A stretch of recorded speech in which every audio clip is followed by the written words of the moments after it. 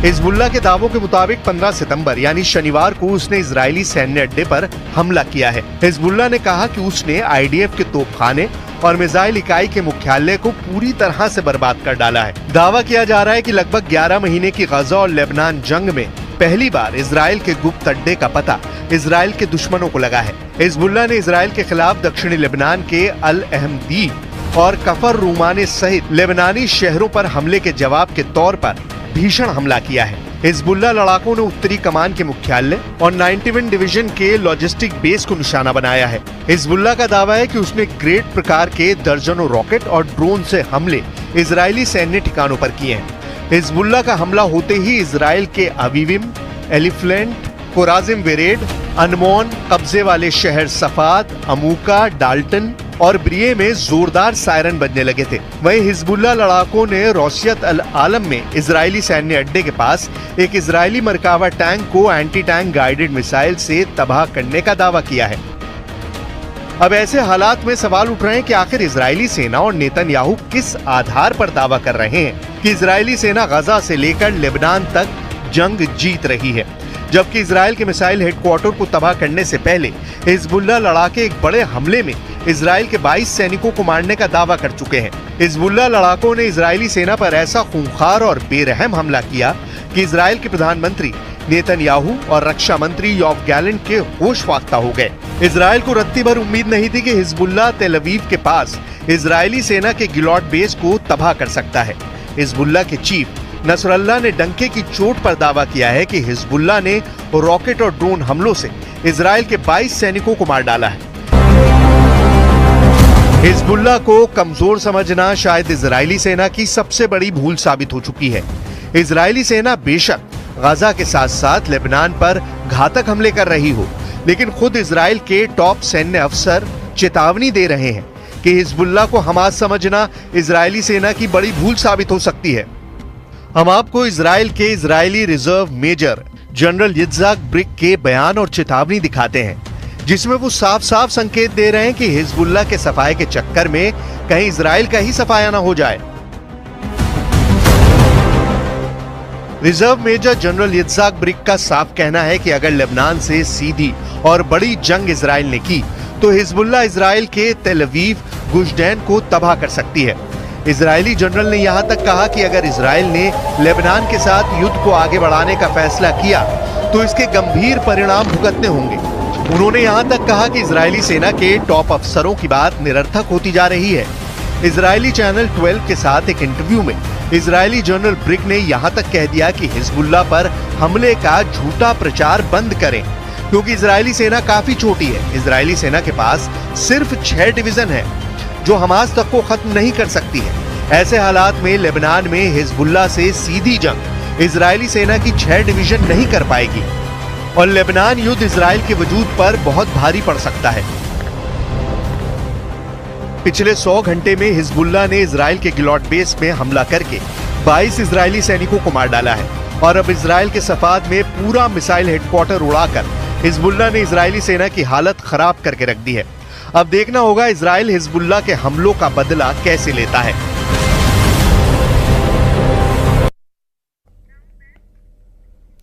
Gaza में Israel ने ताजा हमला किया है और इस हमले में 18 लोगों की जान चली गई। इजराइल के प्रधानमंत्री नेतन्याहू ने गाजा में हमले के तेज करने के जो ऑर्डर पास किए हैं उसके पीछे की वजह समझना भी बहुत जरूरी है। इस स्पेशल रिपोर्ट में देखिए नेतन्याहू ने इजरायली डिफेंस फोर्स को नया ऑर्डर क्या दिया है और कैसे लंबी खींचती जंग को लेकर कहा जा रहा है कि इसका नतीजा बस आने ही वाला है।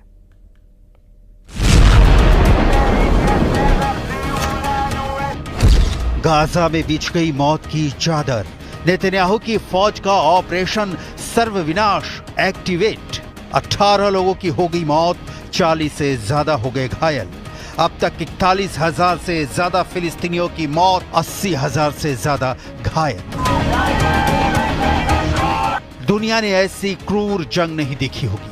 गाजा में इजरायली डिफेंस फोर्स ने ताजा हमला किया है।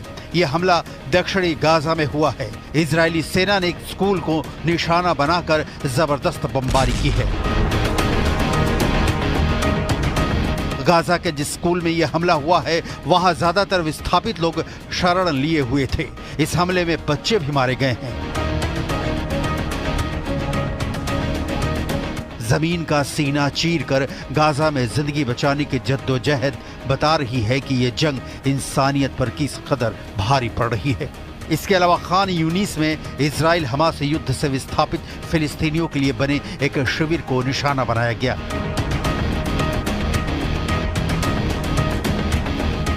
इजराइल के प्रधानमंत्री बेन्यामिन नेतन्याहू जल्दी में हैं।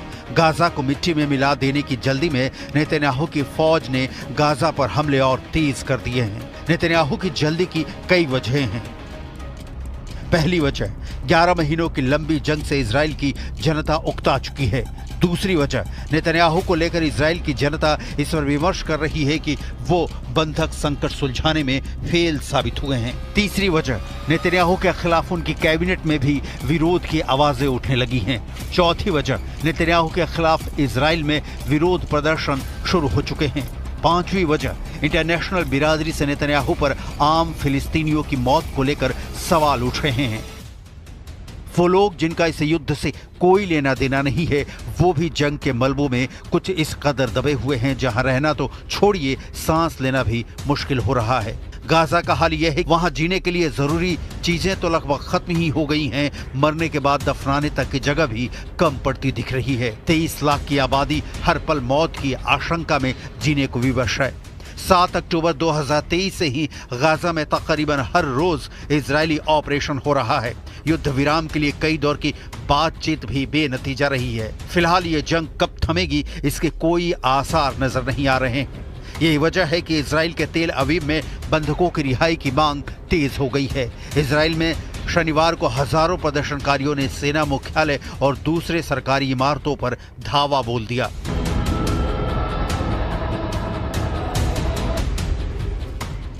इस दौरान प्रदर्शनकारियों ने प्रधानमंत्री नेतन्याहू के खिलाफ नारेबाजी की और गाजा में बंधक बनाए गए 100 से ज्यादा बंधकों की रिहाई के लिए हमास के साथ शांति बनाने का दबाव डाला।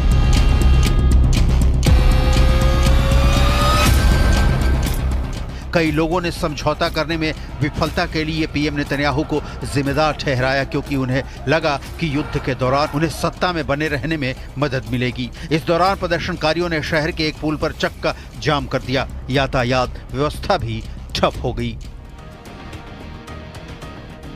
प्रदर्शनकारियों में अब वो लोग भी शामिल थे जिनके अपने हमास के चंगुल में बंधक हैं। इस दौरान नाराज प्रदर्शनकारियों ने गुलाबी धुएं वाले पटाखे जलाकर और बंधकों की तस्वीरों के साथ अपना विरोध दर्ज कराया। ये भी कहा कि जब तक बंधकों की रिहाई नहीं हो जाती उनका विरोध प्रदर्शन जारी रहेगा। 7 अक्टूबर 2023 को हमास के लड़ाकों ने इजराइल में घुसकर 250 इजरायली और विदेशी नागरिकों को बंधक बना लिया था। इजराइल ने युद्ध छेड़ दिया, लेकिन बंधक छुड़ाने की कोशिश में अब तक 41,000 से ज्यादा फिलिस्तीनी मारे जा चुके हैं और जिस हमास के अंतिम आतंकी के मारे जाने तक जंग जारी रखने का नेतन्याहू ऐलान कर रहे हैं, वो हमास का आखिरी आतंकी अब भी इजरायली डिफेंस फोर्स की बंदूक की गोली से बहुत दूर दिख रहा है। जाहिर है नेतन्याहू मुश्किल में है। संयुक्त अरब अमीरात ने भी इजराइल से मुंह फेरा। यूएई ने कहा है कि अगर इजराइल अलग फिलिस्तीन देश नहीं बनाता तो वो जंग के बाद के उनके प्लान का समर्थन नहीं करेंगे। यूएई के विदेश मंत्री अब्दुल्ला बिन जायद अल नहान ने सोशल मीडिया पर इसकी जानकारी दी। इजरायली पीएम नेतन्याहू ने मई में जंग के बाद गाजा के लिए एक प्लान जारी किया था। नेतन्याहू का कहना है कि इसके जरिए गाजा का विकास होगा। प्लान जंग खत्म होने की तारीख से लेकर साल 2035 तक के लिए था। इसे 3 स्तरों में बांटा गया था। प्लान के मुताबिक गाजा में इजराइल कब्जे के बाद फिलिस्तीन की सरकार होगी। इसे यूएई, सऊदी अरब, मिस्र, बहरीन और जॉर्डन जैसे अरब देशों का एक गठबंधन मॉनिटर करेगा। इजरायली प्लान में गाजा के पोर्ट्स में निवेश से लेकर सौर ऊर्जा और इलेक्ट्रिक कारों की मैन्युफैक्चरिंग जैसी कई योजनाओं का जिक्र है। नेतन्याहू की तरफ से गाजा के भविष्य के लिए प्लान जारी करने के बाद उनके रक्षा मंत्री योव गैलेंट ने इसे नकार दिया था। योव गैलेंट ने इजरायली पीएम को चेतावनी दी थी कि वो फिलिस्तीनी जमीन पर कभी भी इजराइल का शासन नहीं होने देंगे। गैलेंट का बयान सुनिए। हमास के बाद गाजा का अस्तित्व तभी मुमकिन है जब यहाँ फिलिस्तीन के लोग ही अंतर्राष्ट्रीय समुदाय की मदद से सत्ता संभाले। अगर सरकार ने सही समय पर गाजा के लिए हमास का विकल्प नहीं ढूंढा तो इजराइल का मिलिट्री ऑपरेशन कमजोर पड़ जाएगा। हमास फिर से अपनी जड़ें जमाना शुरू कर देगा। नेतन्याहू के समर्थन में खड़े अमेरिका में चुनाव का माहौल है और बाइडेन की पार्टी की विदाई के बाद ट्रंप सत्तासीन होते हैं तो युद्ध की सूरत पर भी असर पड़ना तय है। संयुक्त अरब अमीरात जैसे देश अमेरिका के कहे में ही काम करते हैं और संयुक्त अरब अमीरात अगर ये कह रहा है कि वो नेतन्याहू के प्लान से इत्तेफाक नहीं रखता है तो इसका मतलब है कि अपने समर्थक देशों के बीच ही नेतन्याहू घिर चुके हैं। सवाल फिर वही घूम फिर कर खड़ा होता है कि इजराइल हमास युद्ध आखिर कब तक। जहां तक इजरायली बंधकों को हमास के कब्जे से छुड़ाने की बात है तो इसी हफ्ते 6 बंधकों की हत्या करके हमास ने नेतन्याहू को लाउड एंड क्लियर मैसेज दे दिया था कि वो चाहता क्या है और नेतन्याहू हैं कि उनके पास विकल्प नहीं बचे हैं। या तो सारे बंधकों को छुड़ाकर देश वापस लाना होगा या संपूर्ण गाजा को जमींदोज कर देना होगा, क्योंकि यहां से नेतन्याहू पीछे हटे तो घर में इजरायली उनके साथ चाहे जो व्यवहार करें, अरब देश इजराइल के खींचे कदम को एक कमजोर देश की निशानी से ज्यादा कुछ नहीं मानेगा, जो भविष्य में इजराइल के लिए आज से भी बड़ा संकट पैदा करने वाला हो सकता है।